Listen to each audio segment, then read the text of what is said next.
ಮತ್ತೊಮ್ಮೆ ತಮ್ಮಲ್ಲಿ ಮನವಿಯನ್ನ ಮಾಡೋದಿಷ್ಟೇ, ಯಾರಿಗೂ ಭಯ ಬೀಳುವಂತದ್ದು ಬೇಡ. ಇವಾಗ ಒಂದು ಆಡಿಯೋ ನಮ್ ಜಯರಾಮಣ್ಣ ಇಲ್ಲಿ ತಂದ್ಕೊಟ್ರು, ಒಬ್ಬರನ್ನ ಕೇಳಿಸ್ತಾರೆ, ಇವಾಗ ಆನ್ ಮಾಡ್ತಾರೆ, ದಯಮಾಡಿ ಕೇಳ್ಬೇಕು ಒಂದ್ ನಿಮಿಷ. ಅವ್ರ ಮನೇಲಿ ಅವ್ರ ಮಿಸ್ಸಸ್ ಮಾತಾಡಕ್ ಬಿಡ್ತಾ ಇಲ್ಲ, ಎತ್ಕೊಂಡು ಹೋಗ್ಬಿಟ್ಟಿದ್ದಾರೆ ನೈಟ್ ಸೈನ್ ಹಾಕ್ಸಕ್ಕೆ. 5 ನಿಮಿಷ ನಮ್ಮ ಮನೆಯವರು ಕೊಡಿ ಮಾತಾಡ್ತೀವಿ ಅಂತ ಹೇಳಿದ್ರೆ ಮಾತು ಕೊಡಲ್ಲ, ತಗೊಂಡೋಗ್ಬಿಟ್ಟು ಸೈನ್ ಹಾಕ್ತಾರೆ, ಒತ್ತಡಕ್ಕೆ ಸೂಪರ್ ಸೀಡ್ ಮಾಡ್ತಾರೆ. ಅವ್ರಿಗೆ ಯಾರು ಅಧಿಕಾರಿಗಳು ಭಯ, ಇಲ್ಲಿ ಲೋಕಲ್ ಭಯ. ಆಮೇಲೆ ನಾವು 7-8 ವರ್ಷ ಚನ್ನಪಟ್ಟಣದಲ್ಲಿ MLA ಕುಮಾರಣ್ಣ ಅವರಿದ್ರು. ನಮ್ ಕಾರ್ಯಕರ್ತರು ಮುಖಂಡರುಗಳು ಯಾವ ಬೈದು ವಾತಾವರಣ, ಒಬ್ರು ತೊಂದರೆ ಕೊಡುವಂತದ್ದು ನಮ್ ಪಾರ್ಟಿಗೆ ಬಂದೇ ಇಲ್ಲ ರೀ. ಇವತ್ತು ಯಾರು ಹೇಳ್ತೀರಾ, ಪ್ರತಿಯೊಬ್ರು ಕೂಡ ಇವತ್ತು ಧಮಕಿ ಆಗುವಂತ ಪರಿಸ್ಥಿತಿ ಬಂದ್ಬಿಟ್ಟದೆ. ಆ ಮಾತುಕತೆ, ಆ ನಡವಳಿಕೆ ಅದೇನಾಗ್ತದೋ ನಮ್ಗಂತೂ ಗೊತ್ತಿಲ್ಲ, ಕಾದ್ ನೋಡ್ಬೇಕಷ್ಟೇ. ನಾವಂತೂ ನಿಮ್ಗಳ ಸಂಪೂರ್ಣ ಸಹಕಾರದಿಂದ ಒಳ್ಳೆ ರೀತಿಯ ಚುನಾವಣೆ ಮಾಡ್ತೀವಿ. ದಯಮಾಡಿ ನಿಮ್ಮ ಸಹಕಾರ ಇರ್ಲಿ. ನಿಮ್ ಗ್ರಾಮದಲ್ಲಿ ಇರುವಂತ ಮತದಾರರು ಇವತ್ತು 90% ಚುನಾವಣೆನೇ ಆಗಿರೋದು ನಿಮ್ ಗಮನದಲ್ಲಿರ್ಲಿ.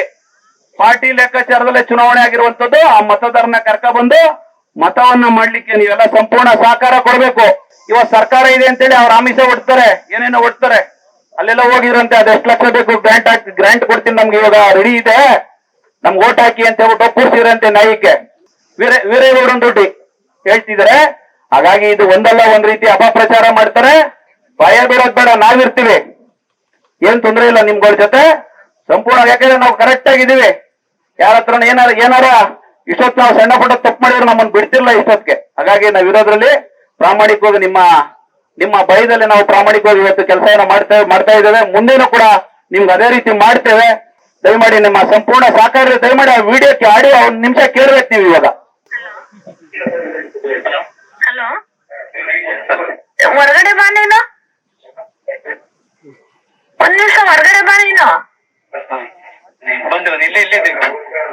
ಹೊರಗಡೆ ಬಾ ನೀನು. ಹಲೋ,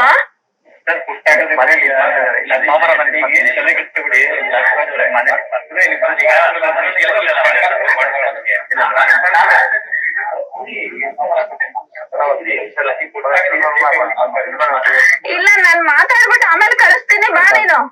ನಾನ್ ಮಾತಾಡ್ಬಿಟ್ಟು ಕಳಿಸ್ತೀನಿ, ಹೋಗುವಂತೆ ಬಾ ನೀನು. ಸೋಮವಾರ ಹೋಗುವಂತೆ ಬಾ. ಹಲೋ ಹಲೋ ಸರ್, ಹೇಳಿ. ಹಾ ಸರ್, ಅವ್ರನ್ನ ಕಳಿಸಿ, ನಾನ್ ಮಾತಾಡ್ಬಿಟ್ಟು ಸೋಮವಾರ ಕಳ್ಸ್ಕೊಡ್ತೀನಿ. ಅವ್ರು ನನ್ಗೆ ಹೇಳ್ದೇನೆ ಬಂದಿದ್ದಾರೆ. ಇಲ್ಲ, ನನ್ನ ಹತ್ರ ಹೇಳ್ಲಿಲ್ಲ. ಅವ್ರು ಎಲ್ಲ ಹೋಗ್ ಬರ್ತೀನಿ ಅಂತಂದ್ರು. ನಾನೆಲ್ಲ ಇಲ್ಲಿ ತೀರೋಗಿದ್ರಲ್ಲ, ಅಲ್ಲೋಗಿದ್ದಾರೆ ಅಂತ ಅನ್ಕೊಂಡಿದ್ದೆ. ಹಂಗಾಗಿ ನಾನು ಅವ್ರ ಜೊತೆ ಮಾತಾಡ್ಬಿಟ್ಟು ಒಟ್ನಲ್ಲಿ ಬರ್ತಾರೆ. ಯಾವ್ದೇ ವಿಷಯ ಇದ್ರು ನಾನು ಅವ್ರಿಗೆ ಹೇಳ್ಬಿಟ್ಟು ತೀರ್ಮಾನ ಮಾಡ್ಬಿಟ್ಟು ಆಮೇಲೆ ಕಳ್ಸ್ಕೊಡ್ತೀನಿ. ಅವ್ರನ್ನ ಕಳ್ಸಿ. ಹಾ ರಮೇಶ್ ಅಂತ ಮಾತಾಡ್ತೀನಿ ಸರ್. ಹಲೋ ಸರ್, ಹೇಳಿ. ಯೋಗೇಶ್ವರ ಪಿ ರಮೇಶ್ ಅಂತ ಮಾತಾಡಿ. ಹಾ ಸರ್, ಹೇಳಿ. ಅದೇ ಈಗ ಏನ್ ಸಮಸ್ಯೆ ಆಗಲ್ಲ ಮೇಡಮ್, ಏನಾದ್ರು ಇದ್ರೆ ಮಾತಾಡುತ್ತಲ್ಲ ನಿಮ್ಗೆ. ಏನಿಲ್ಲ ಸರ್, ಈಗ ಅವ್ರು ನನ್ಗೆ ವಿಷಯ ಹೇಳ್ದೇನೆ ಹೋಗಿರೋದು. ಹೋದ್ ಸರಿನೂ ಕೂಡ ನಾನು ಅವ್ರನ್ನ ಗೆಲ್ಸಕ್ಕೋಸ್ಕರ ನಾನು ತುಂಬಾ ಜನದ ಹತ್ರ ಮಾತಾಡಿ ಇದ್ ಮಾಡಿದೀನಿ. ಅವ್ರು ಈಗ ನನಗ್ ವಿಷಯನೇ ಹೇಳ್ದೆ ಹೋಗಿದ್ದಾರೆ.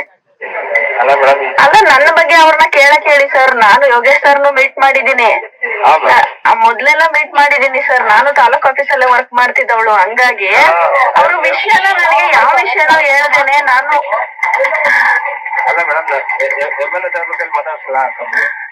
ಇರ್ಲಿ ಸರ್, ಮಾತಾಡೋಣ ಸರ್ ಆಮೇಲೆ. ಈಗ ಅವರು ನನಗೆ ಯಾವ ವಿಷಯನೂ ಹೇಳ್ದೆ ಹೆಂಗ್ ಸರ್ ಹೋದ್ರು ಅವ್ರು. ಹಂಗಾಗಿ ನಾನು ಅವ್ರ ಜೊತೆ ಸ್ವಲ್ಪ ಪ್ರೈವೇಟ್ ಆಗಿ ಮಾತಾಡ್ಬೇಕು, ನಮ್ಮ ಮನೆಯವ್ರ ಜೊತೆನಲ್ಲಿ. ಅದಕ್ಕೆ